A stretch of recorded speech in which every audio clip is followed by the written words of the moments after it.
Welcome to this WYSL tutorial. In this video we're going to look at the do until and do while loops in Excel VBA.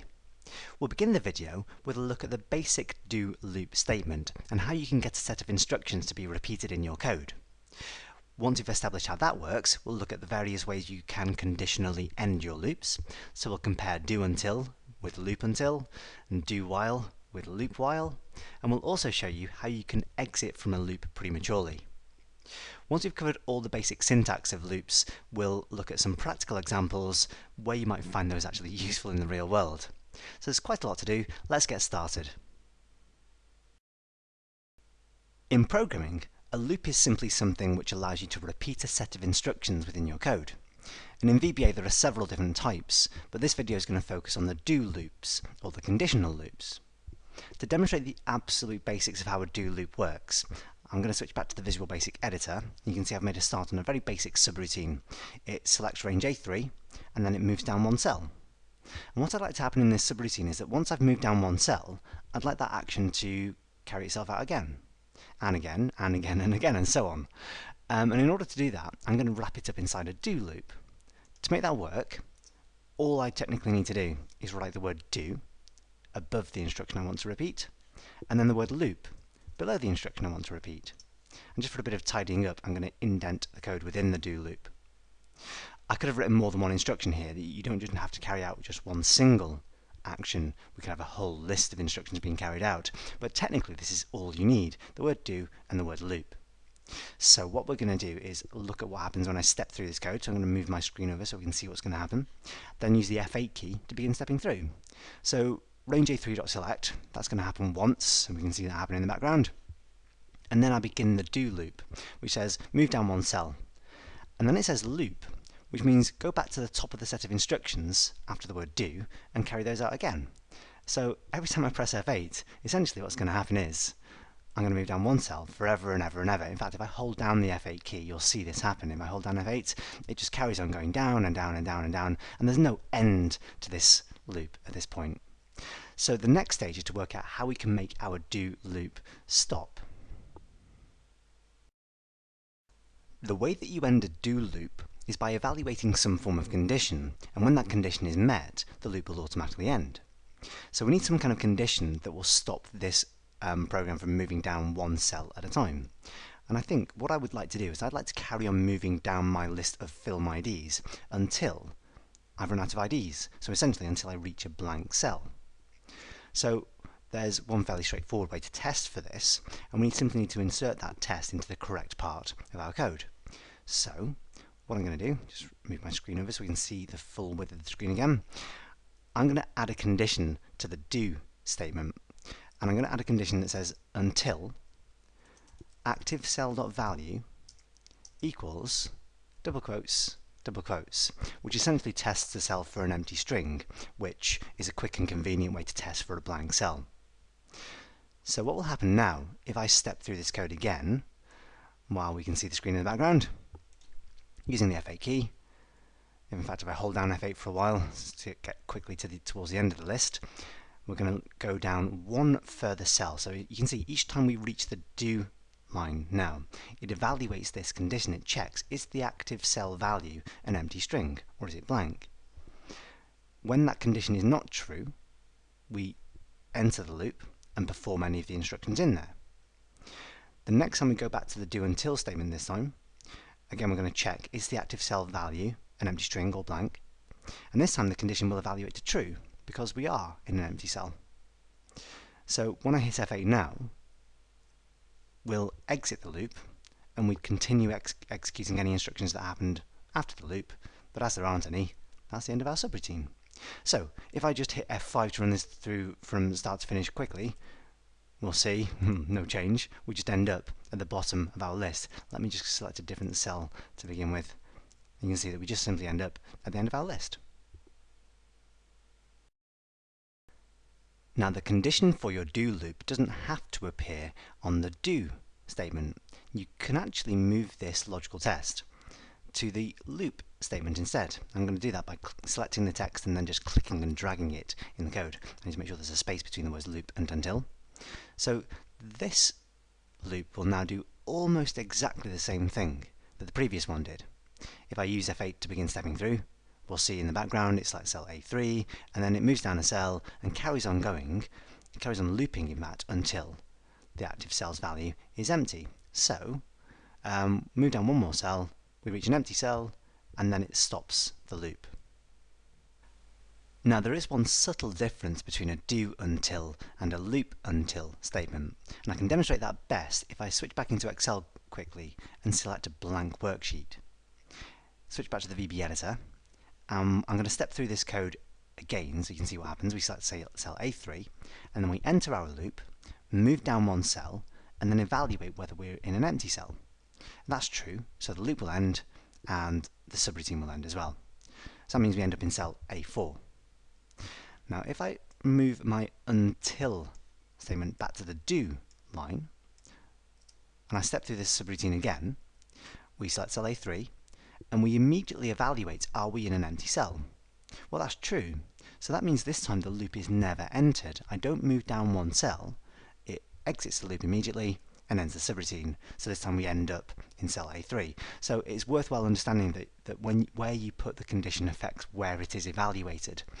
If you have the until statement on the do line, you may never enter your loop. If you have the until statement on the loop line, however, the loop will always be carried out once, at least, until the condition is evaluated. So there's the difference between do until and loop until. Rather than using the until keyword to test whether your condition is true, you can also use a keyword called while. So if I select the until keyword and replace it with the word while, what I can then do is just tweak slightly the way I'm testing for a blank cell. I'm going to check if I'm not in a blank cell, so if the value of the active cell is not equal to an empty string. And then this effectively does the same job as loop until the active cell value is equal to an empty string. If I just use the F8 key to begin stepping through, so you can see that this is continuing to happen in the background again. If I just hit F5 to get all the way through to the end, we'll end up in the same blank cell.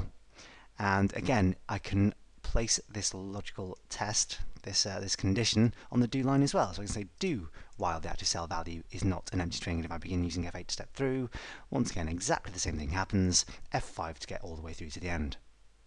So those are the four sort of variations on testing conditions in a do loop. You say do until a condition is true, do while a condition is true, loop until a condition is true, or loop while a condition is true. Just as one final way to get out of a do loop, I want to show you the exit do statement. So I'm going to remove the condition I've applied to my do statement, and inside the loop, the very first thing I'm going to do is I'm going to check if ActiveCell.value equals an empty string. If that's true, I'm going to tell my loop to then exit do. So if I use F8 to step through, range A3 gets selected, it checks if I'm in an empty cell, I'm not, so I continue with the next instruction, then loop back round to the top, check again if I'm in an empty cell, and so on and so on and so on. And if I carry on holding down the F8 key, we'll see that this effectively ends up with exactly the same result as previously. When I reach an empty cell, the loop ends. The advantage of using an exit do is that you can place that logical test anywhere within the statements between do and loop. So in a real example, you would have many statements being carried out between do and loop, and you can check this condition at any point within there and exit prematurely from a loop before it's carried out all of the instructions. So those are the various ways of getting out of a do loop. What we'll move on to next is show you a few reasons why you might want to start one in the first place. So, as a slightly more practical example of using loops, we're going to process this list of films and provide each one with a rating based on its length. So we're going to end up with short, medium and long films. The way the program will work is it will start in cell A3, it will read that film's length into a variable, then we'll use an if statement to check whether it's a short, medium or long film, and then put the result of that in column E. Then we'll move down to the next cell and repeat that set of instructions. Read the value into a variable, check whether it's short, medium, long, put the value there, move down one cell. And we'll carry on doing that until we reach a blank cell.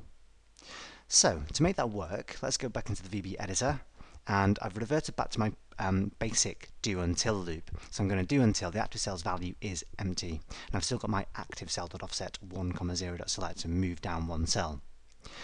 A couple of quick things that I need to add. I need to add a couple of variables first. So let's add a variable that stores the film length, and that will be an integer. And then we'll have another variable which will hold the film's rating. So I'll say dim film rating as string. Then inside my loop, I need to perform some extra instructions. So I'm going to give myself a couple of blank lines here, and then indent my code one space to tidy things up. And the first thing that I want to do inside my loop is read that film's length into my film length variable. So film length equals active cell dot offset 0,3 dot value. So just quickly switching back into Excel, I'll be in this cell here. The value of the cell 3 columns to the right is the length, so that will be read into my variable. Okay, once I've done that, I need an if statement to check whether it's a short, medium or long film.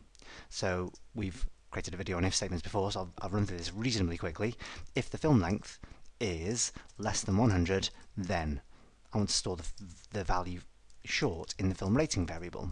So film rating equals short. Else if film length is less than 150, then film rating equals medium. And then for anything else, oops, hit the caps lock there. For anything else, the film will be long. So else film rating equals long. And we'll have an end if, and that will give us the rating for each film. What we need to do next is take the value stored in that film rating variable and place it in the relevant cell. So essentially it's the cell that is 4 columns to the right of the active cell. So active cell.offset 0,4 dot value equals film rating. Then I'll move down one cell to get to the next film, loop back to the top, check whether I'm in a blank cell yet, and then do all that again. So what we're going to do is step through this so we can see what's happening as we do so.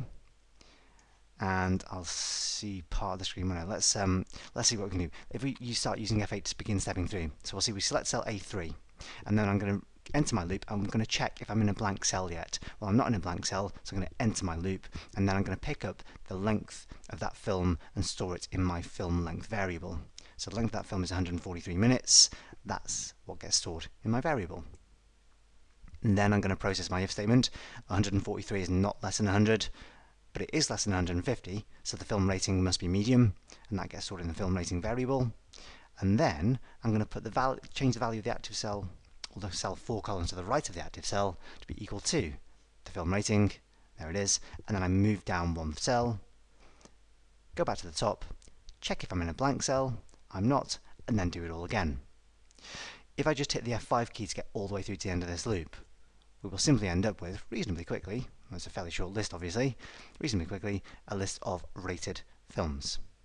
So there's one possible practical reason for using loops. It's not necessarily the most efficient way to do this, but it's a nice example of doing something a bit more complicated than just moving down one cell at a time.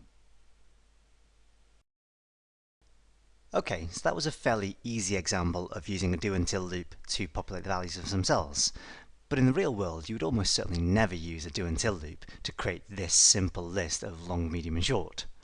A much more convenient way to do it, and a much more efficient way to do it as well, would have simply been to use maybe the if function built into Excel, or the VLOOKUP function perhaps, and that would work much more efficiently, particularly if the list was hundreds or thousands of lines long rather than just 13 or so. So let's do an example next of something that wouldn't be quite so easy to do using simple Excel methods. Let's write a routine that could actually save us some time. What I'd like to do is, rather than just list out the value of the film's rating, I want to separate our films out onto different sheets. So if it's a medium film, it gets listed on a separate medium sheet, long goes into a long sheet, and so on. So we could write code that sets up our new worksheet, but just to save a bit of time, because I'm really interested in the do until loop rather than creating worksheets, I'm going to cheat a little bit by inserting a new worksheet and calling that one short, then another one and call that one medium, and then one final one and call that one long. And now all I need to do is start writing the code that processes this loop and transfers each film onto the appropriate sheet. So back into the VBA editor, and we can actually reuse an awful lot of the code that we've already written. One line of code that we won't need is the line which populates the cells with the film's rating, so let's select and delete that line altogether. What we'll do is we'll replace that with a line which copies the film's data, and I want to make sure that when we do that it always copies the entire row of information, so everything from the first column all the way through to the end. I want it to be able to handle such that if I added more columns later on it would include those as well. So one way to do that is to write a statement which starts with range and then refer to the first cell and the last cell you want to copy. So the first cell is the active cell, the second cell will be active cell dot end, open parentheses, XL to right, close two sets of parentheses, dot copy. So that will always make sure that we get the full list of data from each film. Next, I want to work out how to get to the correct worksheet. So let's imagine, for example, that we got a medium film on the first pass through our loop. To go to the medium worksheet, one way to do that would be to say worksheets, open parentheses and double quotes, medium dot activate. Get it right eventually. Okay, but that would always, of course, go to the medium worksheet every time I went through my loop, and I don't know that that's going to be the case. Sometimes I want to go to long, sometimes I want to go to short. So rather than explicitly stating which worksheet to go to with this string of text, we're going to replace that with a reference to our film rating variable, because the film rating variable contains the relevant string. Now it's very, very important that the values you're calculating here in your if statement match exactly the names of the worksheets that you want to go to, otherwise this won't work. But that's a nice, quick, convenient way to get to the correct worksheet. Now we know that because we've just created these new blank sheets that we're already in cell A1 on each sheet, and that's where I want to start pasting in my data. So I can simply say active cell dot paste special, and that will paste the data into the correct position. Now the next time I come back to each worksheet, assuming that we're going to have more than one short film, more than one medium film, etc., we'd want to make sure that we've moved down to the next cell, so that the next time we come back to the sheet we can just paste into a new blank row. So we've already got a line there in the code that does that. Active cell dot offset 1,0 dot select. So those 4 lines there copy the data, go to the correct sheet, paste the data in, and then move down ready to paste in the next film on that sheet. The final 2 things that we need to do, I need to make sure that I go back to the original worksheet that contains my original data. So that's worksheets sheet 1 dot activate. There's one way to do that. And finally, to make sure that I move down to the next film in my list, I need to say active cell, in fact I should have just copied and pasted this, shouldn't I? Active cell dot offset 1,0 dot select. Okay, so there is the full loop written. Let's just resize the screen so we can see what's happening in the background while I step through this one. So let's use F8 to begin stepping through. So we'll select cell A3. I probably should have written a line which made sure we were on sheet 1 in the first place, shouldn't I? I really should have had this line here at the top of the subroutine just to make sure that we go to the correct worksheet in the first place. It just so happened that I was on that sheet already. So we'll select cell A3 and then check whether I'm in a blank cell. I'm not. So I'll enter the loop, read the film's length, which is 143, work out that that's a medium film, then copy that row of data, and you'll see that happen in the background with the little dotted outline around those cells. Now I'm going to go to the worksheet whose name is stored in the film rating variable, so that's the medium sheet. There it is, I'm on the medium sheet now. Then I'll paste in the data, move down 1 cell, ready for the next one, go back to sheet 1 and move down 1 cell there.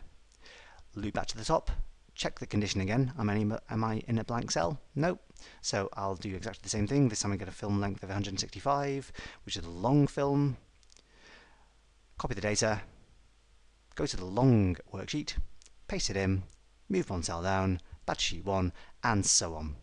If I just hit the F5 key now to go all the way through to the end, you should see the screen flickering away in the background as it switches from sheet to sheet, but the end result, back in Excel, is that we have 3 sheets, each with its own separate list of short, medium, or long films.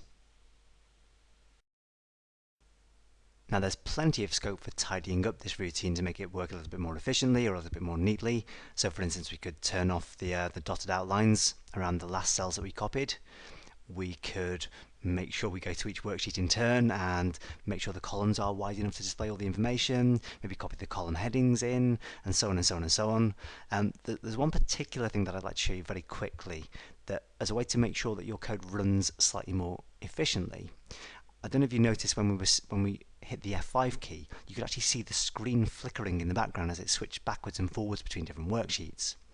Now, when the screen updates like that, it makes your code run that bit more slowly.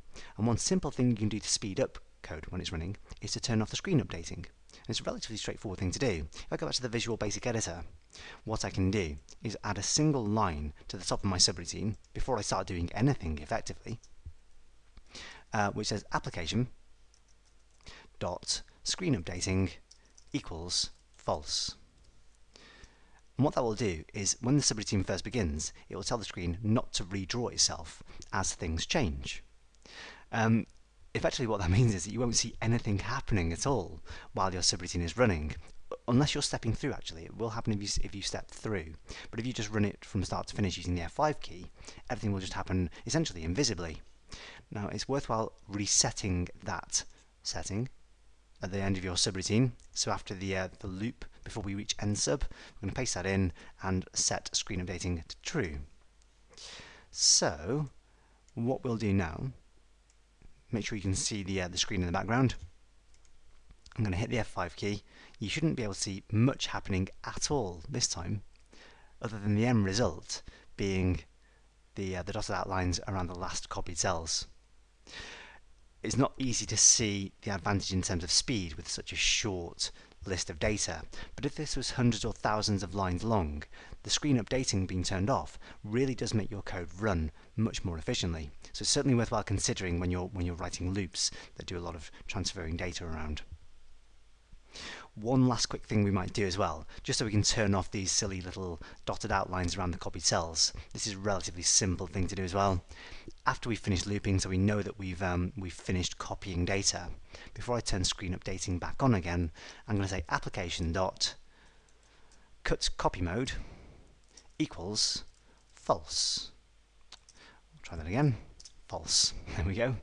So what this will do, if I run through this subroutine one more time, just click into it and press F5, you'll see that the end result, we don't get the little dotted outlines. I could carry on. I'm really tempted to carry on and do all the other tidying up, like changing the column widths and copy the column headings and so on, but I think that's probably enough for now to get an idea about how useful do until loops can be.